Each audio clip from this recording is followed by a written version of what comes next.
Hello guys, आप सभी को मेरा नमस्कार। आज हम पढ़ेंगे प्रश्न अभ्यास। पिछली वीडियो में मैंने आपको स्वर और व्यंजन की परिभाषा और उनके भेद समझाए थे, तो आज हम उसी से संबंधित प्रश्न उत्तर जो है उनको पढ़ेंगे। तो पहला प्रश्न है हमारा, भाषा की लघुत्तम इकाई क्या है? भाषा की यानी सबसे छोटी इकाई क्या है? तो इसका उत्तर है वर्ण। वर्ण ही भाषा की सबसे लघुत्तम इकाई है, क्योंकि वर्ण के बाद ही फिर उनको मिलाकर ही शब्द बनते हैं और शब्दों को मिलाकर वाक्य बनते हैं। तो सबसे छोटी से छोटी ध्वनि या इकाई जो है वो वर्ण है। दूसरा प्रश्न है, वर्णों का व्यवस्थित क्रम क्या कहलाता है? अब जो सारे वर्णों का व्यवस्थित क्रम है यानी समूह है, उनको क्या कहते हैं? वर्णमाला। वर्णमाला में अ से ग तक वर्ण हैं, तो उन सब का जो एक चार्ट तैयार किया गया है उसको वर्णमाला कहते हैं। यानी उनका जो एक व्यवस्थित समूह है, व्यवस्थित क्रम से उनको रखा गया है, उसे हम वर्णमाला कहते हैं। अगला प्रश्न है, हिंदी वर्णमाला में वर्णों की कुल संख्या कितनी है? कितनी है? 52 है। ये भी हमने पहले पढ़ा था, 52 है यानी। प्रश्न नंबर 4 है, य, र, ल, ब कौन से व्यंजन हैं? तो ये कौन से व्यंजन हैं? अंतस्थ व्यंजन हैं। ये हमने पहले पढ़ा है, जब हमने व्यंजन पढ़े थे, मेरी पिछली वीडियो में जाकर आप देख सकते हो। अगला प्रश्न है आपका, प्रश्न नंबर 5, प्रातः शब्द में कौन सा चिन्ह लगा है? तो कौन सा चिन्ह है? विसर्ग। ये जो चिन्ह मतलब ये जो लगे हुए हैं ये विसर्ग हैं, जिसका उच्चारण जो है ह की तरह होता है, जैसे प्रातः। तो ये विसर्ग जो हैं, जो संस्कृत से लिए गए शब्द हैं, यानी तत्सम शब्द जो हैं उसी में ये लगता है विसर्ग। इन जो आह के पीछे जो बिंदियाँ लगी होती हैं इनको बोलते हैं हम विसर्ग। तो ये क्या है? ये विसर्ग है। प्रश्न नंबर 6 है, अन्य वर्णों की सहायता से बोले जाने वाले वर्ण क्या कहलाते हैं? अन्य वर्ण की सहायता से क्या बोले जाते हैं? व्यंजन। तो व्यंजन किसकी सहायता से बोले जाते हैं? स्वरों की सहायता से, क्योंकि हर व्यंजन जो है उसमें अ स्वर जो है वो मिला हुआ है, तो वो स्वरों की सहायता से बोले जाते हैं। अगला है प्रश्न नंबर 7, दो व्यंजनों का परस्पर मेल क्या कहलाता है? क्या कहलाता है? संयुक्त व्यंजन।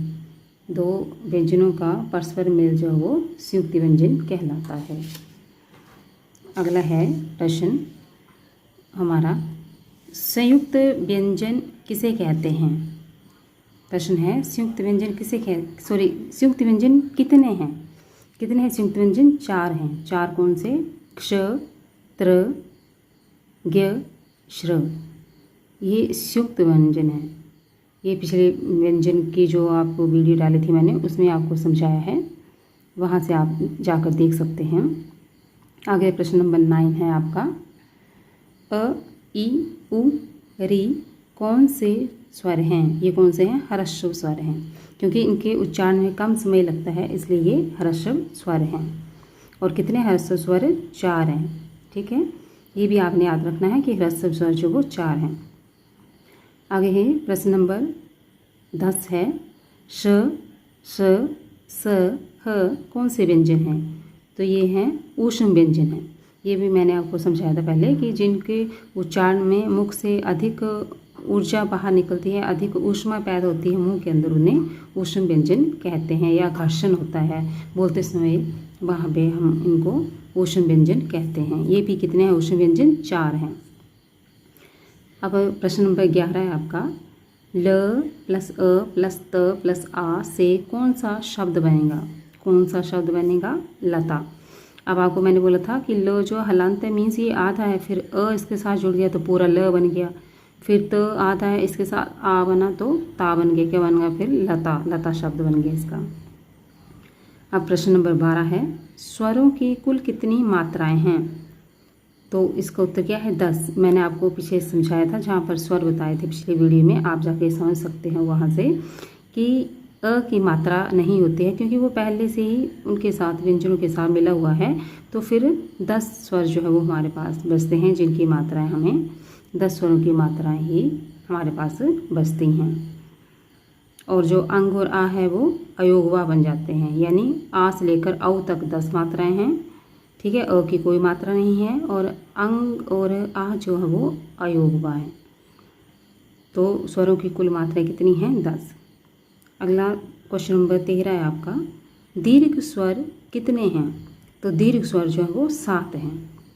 7 कौन से हैं? आ, ई, ऊ, ए, ऐ, ओ, औ, ये 7 हैं। इन्हें हम दीर्घ स्वर कहते हैं, क्योंकि इनके बोलने में जो ह्रस्व स्वर से है वो दुगुना समय लगता है, तो इन्हें हम दीर्घ स्वर कहते हैं। मैंने आपको बताया था कि स्वर जो हो उसके 3 भेद हैं, ह्रस्व, दीर्घ और प्लुत।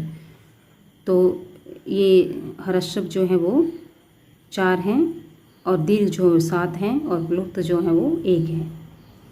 तो आज की वीडियो बस यहीं तक है। आप लोगों ने इतने प्रश्न जो है याद कर लेने हैं, साथ साथ में याद करते रहेंगे आप, तो आप लोगों को हिंदी को समझने और जानने में जो है कोई समस्या जो है वो नहीं आएगी। तो आज के लिए इतना ही, और साथ साथ में हाँ, मेरी वीडियो को शेयर और लाइक ज़रूर करें, ताकि मुझे पता चल जाए कि कौन कौन जो वो मेरी वीडियो देख रहा है और किस किस को इसका लाभ हो रहा है। ठीक है, ओके, थैंक यू।